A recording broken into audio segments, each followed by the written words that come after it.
Hey, look, Durango. Finally drug it out, cleaned it up, and started driving it today. Been a long time. But on today's 30-minute mechanic, I got the tiny little ball that goes in the clutch on the IT175. So we're going to put the ball in and assemble the clutch side and see if that fixes our clutch problem. So buckle up, let's go.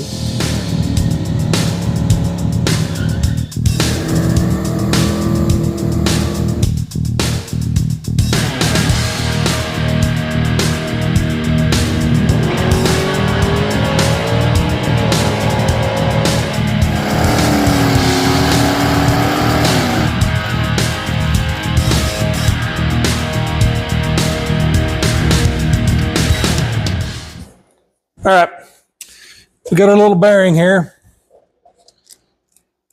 That's our part number right there. It's a little, literally looks like a BB. And if I thought a BB was hard enough, I might stick a BB in there. But now, this little thing comes out pretty easy. I'm going to put it right there in my apron. So what I'm going to do, I'm going to get me some. Well, the first thing I'm going to do is I'm going to put my readers on so I can actually see what I'm doing. I'm going to put a little bloop of grease in there, this assembly lube. And I'm going to put the ball bearing in there, and I'm going to put a little bloop on that side, kind of as a dam. I don't think it will hurt to have some additional lubrication. Now we got our pressure plate here with the push rod.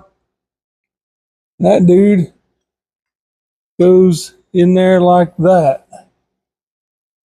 Oh boy, I feel like we're doing good. I feel like I may need to back that. Where's my screwdriver?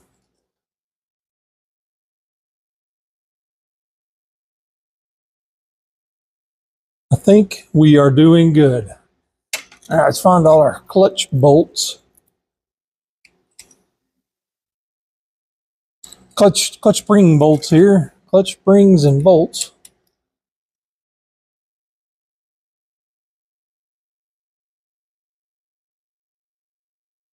No, got springs. Where's the bolt? Spring. Spring.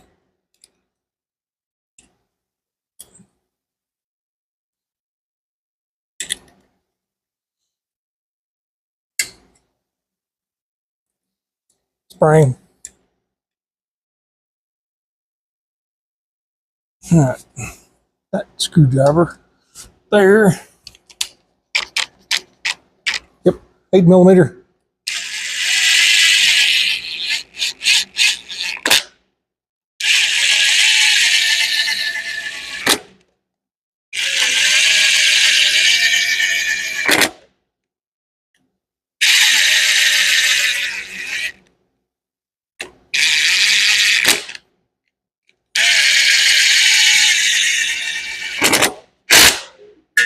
Oh, where'd it go?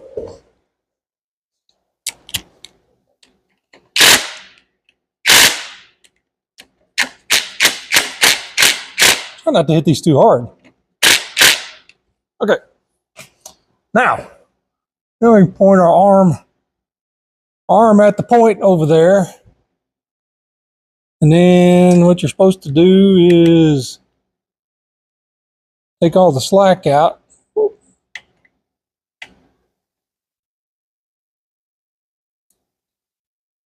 That looks like it should look now. Now if I had the, is that 12? That's a 10. That's not a 10. What did I do with the 10? Not a 12. Oh, there's 10. I knew it was over here. But that thing's pointed at that. Now let's just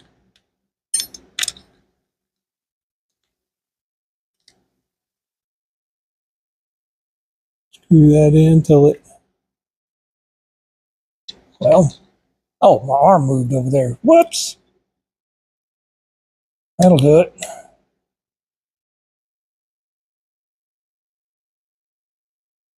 Okay. Yeah, that looks plausible. I mean, yeah. Well, let's see if we can hook the. I don't know if I can push that with my hand. I may need to hook the cable up. Let's go around and hook it up.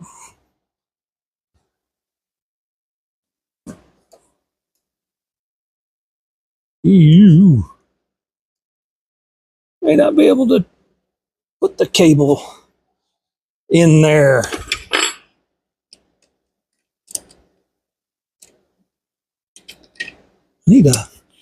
Need something for leverage.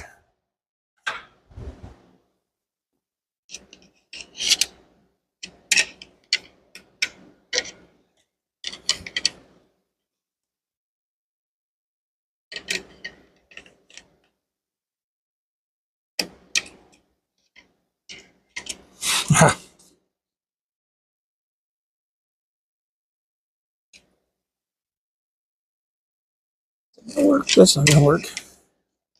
How can I do this? Ha! Backwards. Oh, I think it's gonna work. Cable's connected. Oh boy! I had to futz around with a little bit there to get that hooked up, but oh, look at that! Squeeze the lever. Pressure plate moves. Oh, that's perfect. Cable needs a little lube, but heck yeah, look at that. All right, that is a huge win. So I was missing the ball. And again, that's that. I mean, you can look these up anywhere, but that's the part number. I mean, it's 99 cents. So maybe it's a genuine Yamaha part. Maybe it really is a BB. I don't know. All right. That means this side of the motor is is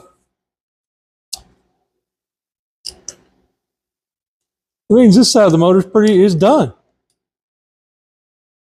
We got our clutch fixed. New plates in our clutch. There's just goo everywhere. I mean, sealer everywhere on these threads or in these holes. Look at that. Got it.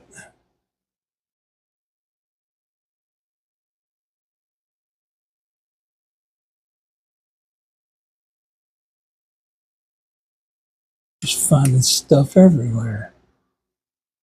Okay.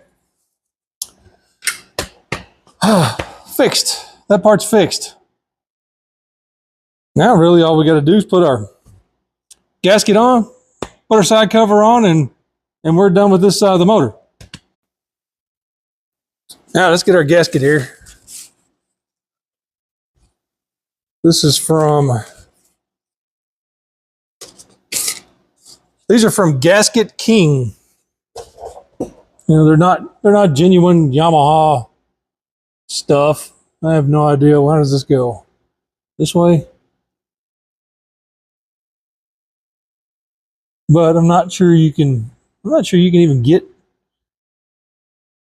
Yamaha stuff anymore. Well, maybe you can. That's going to be a little fun to put together because it wants to fall apart. So let me go grab my side cover and the bolts, screws, and see if we can put that together. I wonder if I should put some RTV on that. I'm kind of thinking it wouldn't hurt a darn thing if I did. So let's look into that. Okie doke. I decided to go ahead and put some ultra black on there. I don't think it would probably leak, but I don't really want to give it the opportunity either. So what we're going to do is we're actually going to put a little bit here. Hopefully this isn't dried up. Yay. I'm just going to put a little bit right here on this cover.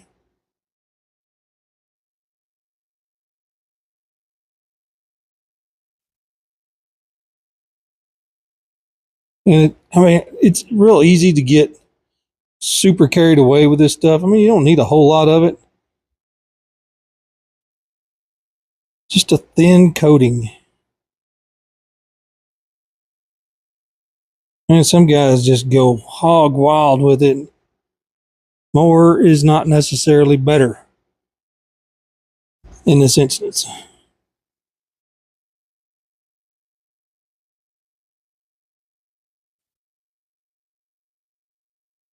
You know, when it comes to Oreo cookies, more certainly is better.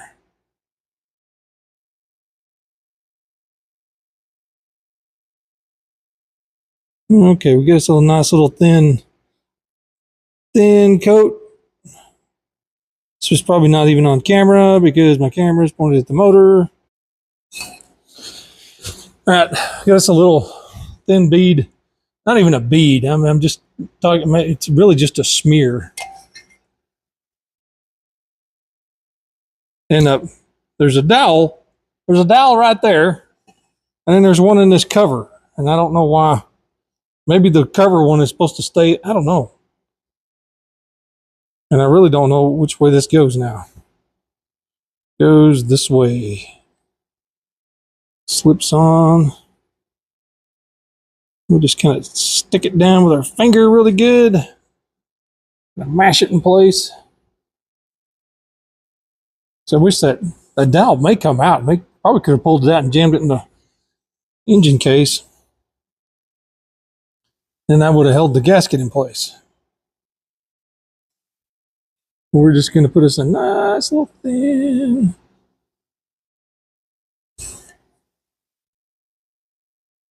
A little more on my finger, so it'll go a little farther. We go around the outside of that dowel pin.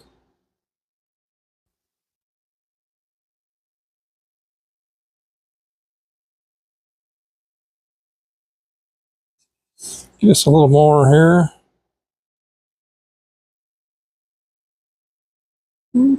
Whoa, too much. We'll have to spread that on down the road here. Yep. There it goes.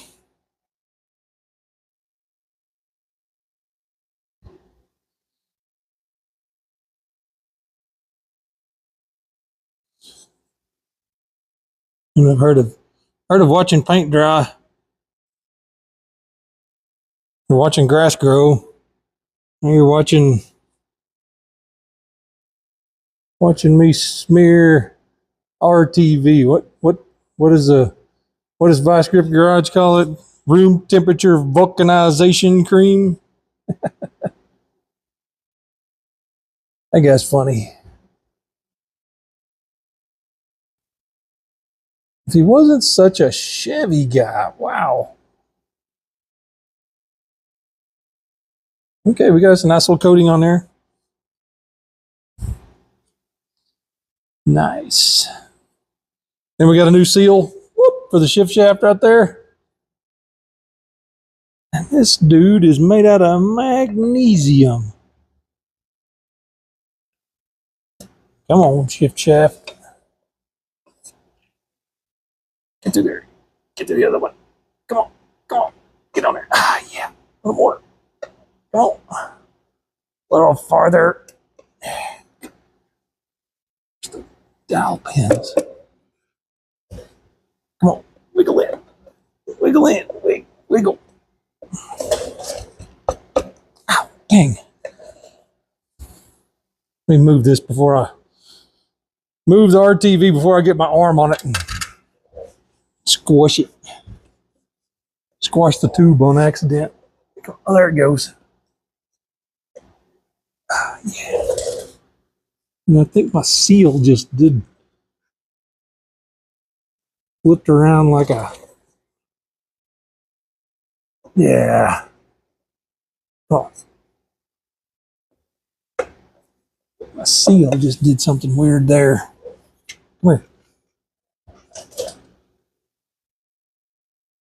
Come here. I've just screwed up my shifter seal doodah. Come on. Back off. Take a look at it. Sure did a little flip-flop there, yeah. Whoop. Spring jumping out in there. Get back in there. All right, stay. You know what we might do? Here's an idea. I think I've got some blue tape.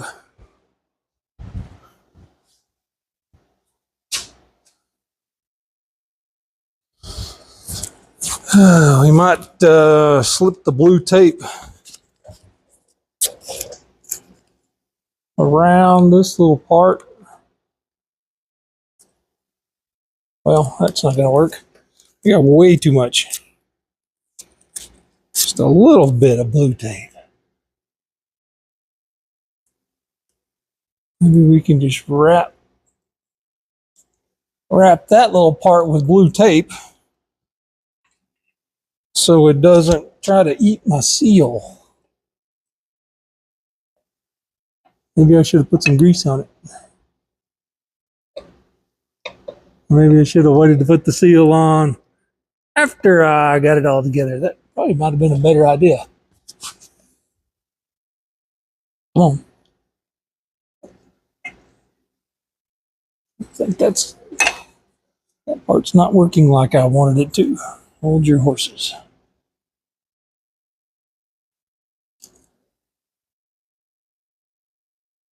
I'll pull it out here further. This kind of get a little point to it. I mean, I guess I wasn't stupid. Here we go. You're probably like, hey, dummy, just pop the seal out and put the seal in afterwards. Okay.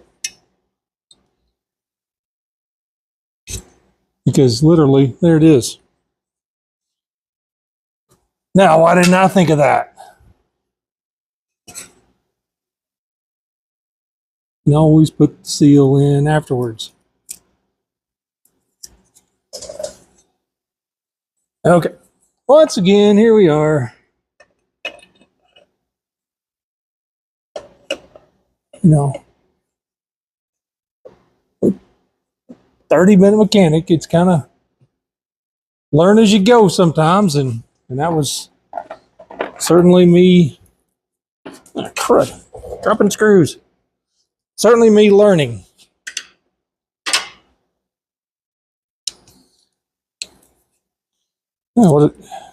Also, if I was smart, I would put the screws with really good heads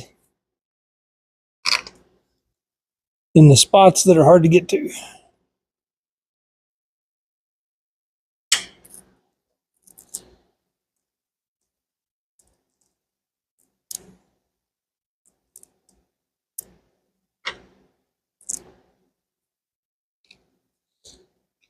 So if I ever have trouble getting them out, if I ever have to take them out again, I'll at least have good heads on the places that are hard to get to. Trouble is, there's not a whole lot of these that just have great looking heads on them. That one looks pretty good. Put him right down there.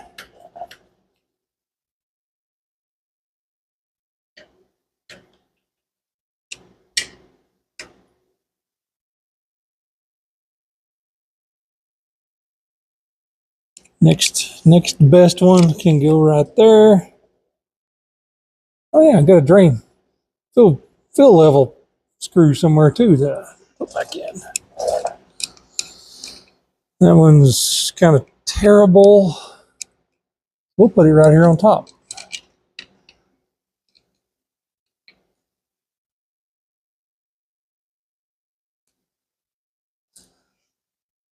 And then this one is, all right, which one's better? This one's better. We'll put it down here. It's underneath. And then that one is not spectacular, but we'll put it right there.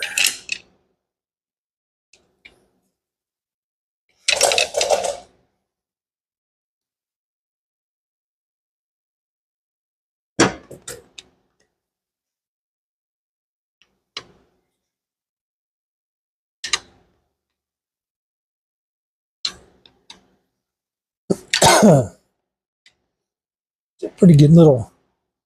Actually, what I could do maybe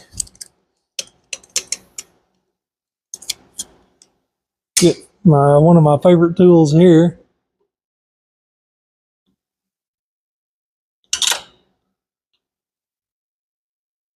Just apply a little bit of extra to them. I wouldn't say an ugga dugga because can't really ugga dugga screws like this.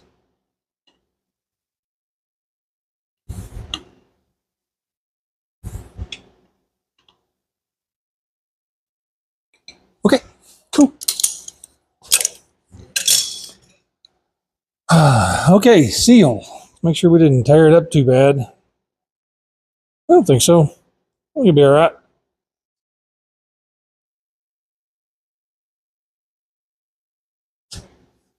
Now what I need to do, let me go find a socket that's about that size. Okay, got a 16 millimeter impact socket. Looks like it's going to be fine. Yeah, that's maybe if I can schmoozle it on there. Oh yeah, that's perfect. I'm going to do the instrument of influence here.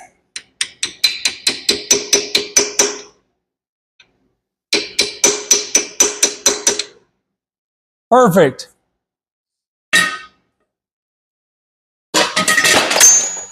Not perfect. Shifter. Uh-oh.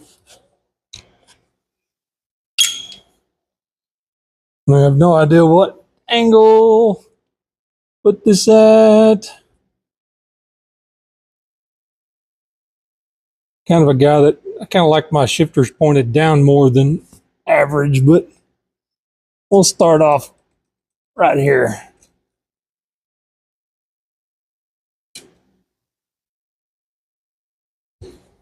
Come on. That is a 10 millimeter, and that is a 10 millimeter. So, kind of surprised the bolt goes in the bottom. I guess it'd be kind of hard to go in from the top. Kind of in the way. But if it comes loose, boop, it's going to come out. I guess if it comes loose, it would fall out the top too, but.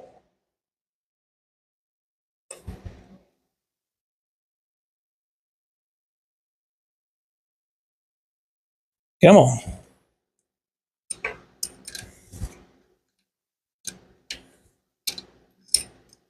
Kind of warbly there. Come on. This thing gonna tighten up. Get the other. Oh yeah, there we go.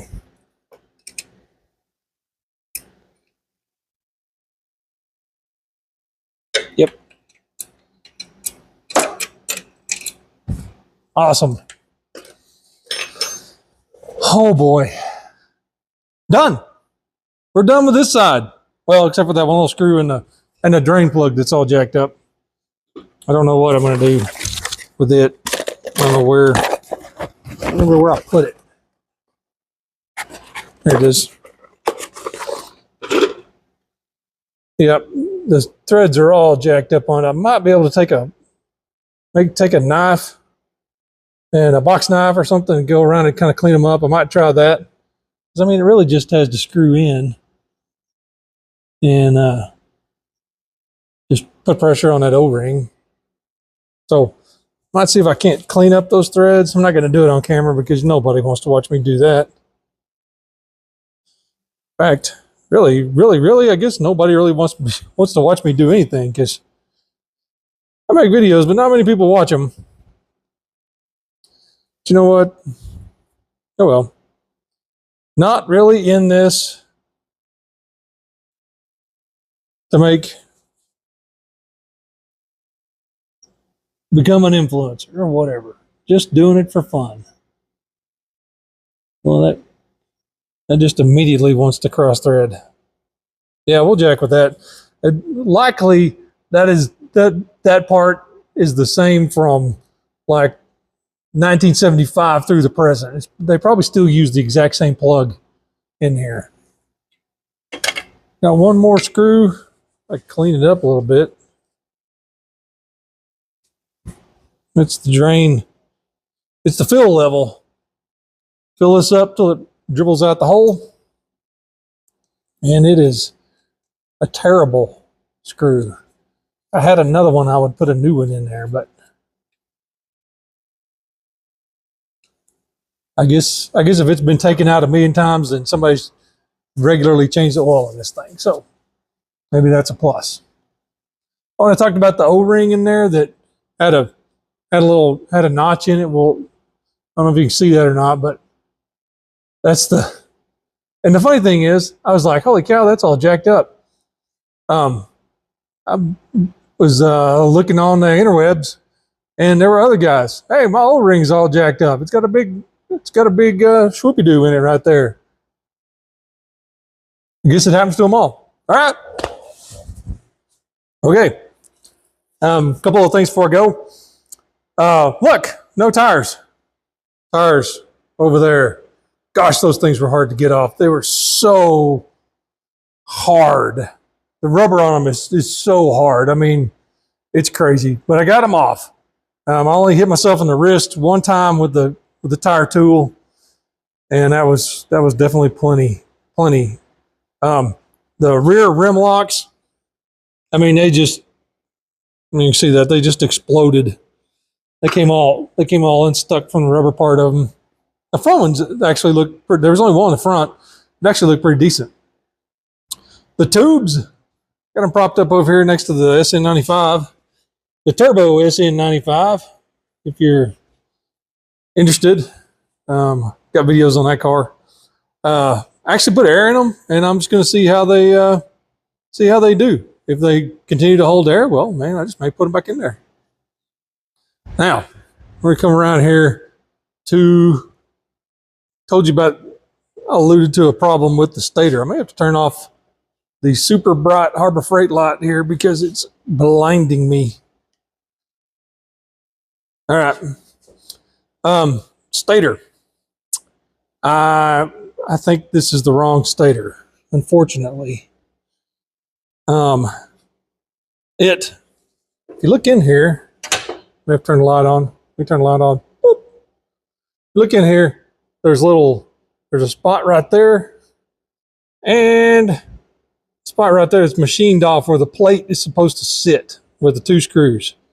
And then you can see there's other bosses in here where the plate actually touches when it's in there. Well, this plate,